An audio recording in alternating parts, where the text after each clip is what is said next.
بسم اللہ الرحمن الرحیم۔ دوستو آج کا میرا موضوع ہے درود تاج کا خاص وظیفہ، دشمنوں، ظالموں، حادثوں اور حاکموں کے شر سے محفوظ رہنے کے لیے۔ یہ بہت ہی زبردست اور پاورفل وظیفہ ہے۔ تو دوستو اس کی جو فضیلت ہے، فوائد ہیں، وہ تو بہت زیادہ ہیں، لیکن چند ایک جو ہماری روزمرہ زندگی میں ہمارے کام آ سکتے ہیں وہ میں آپ کو بتاتا ہوں۔ ہو سکتا ہے کوئی دوست عمل کرے اور اس کا بھلا ہو جائے۔ تو دوستو سب سے جو پہلی بات ہے وہ یہ ہے کہ جو بھی شخص عروج ماہ شب جمعہ میں بعد نماز عشاء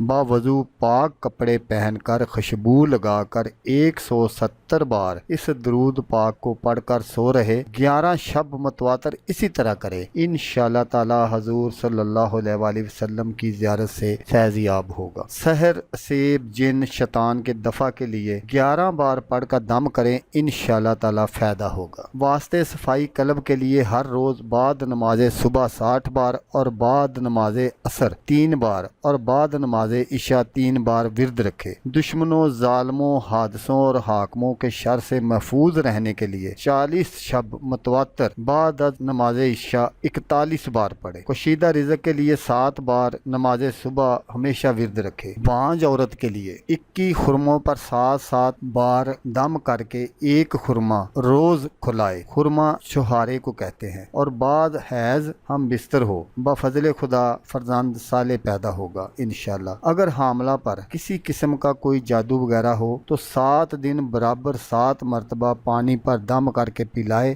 انشاءاللہ تعالی اللہ پاک شفاء کاملہ عطا فرمائیں گے۔ اور ہر جائز مقصد کے لیے بعد نصف شب باوضو 40 بار صدق و یقین کے ساتھ پڑھے، انشاءاللہ تعالی دلی مراد پوری ہوگی۔ کسی طرح کی بھی کوئی جائز دلی مراد ہوگی تو انشاءاللہ پوری ہوگی۔ تو دوستو اگر آپ کو ویڈیو اچھی لگے تو آپ نے اس کو لائک اور شیئر ضرور کرنا ہے۔ ہو سکتا ہے آپ کو ضرورت نہ ہو، کسی اور دوست کو ضرورت ہو تو اس کا بھلا ہو جائے گا اور وہ دعائیں دے گا آپ کو بھی اور مجھے بھی۔ تو دوستو جیسا کہ میں آپ کو ہر ویڈیو میں کہتا ہوں، اس بار بھی کہوں گا کہ آپ نے اس ویڈیو کو دیکھا، اس کے لیے آپ کا شکریہ۔ دعاؤں میں یاد رکھیے گا۔ اللہ حافظ، اللہ ہمیں ناصر۔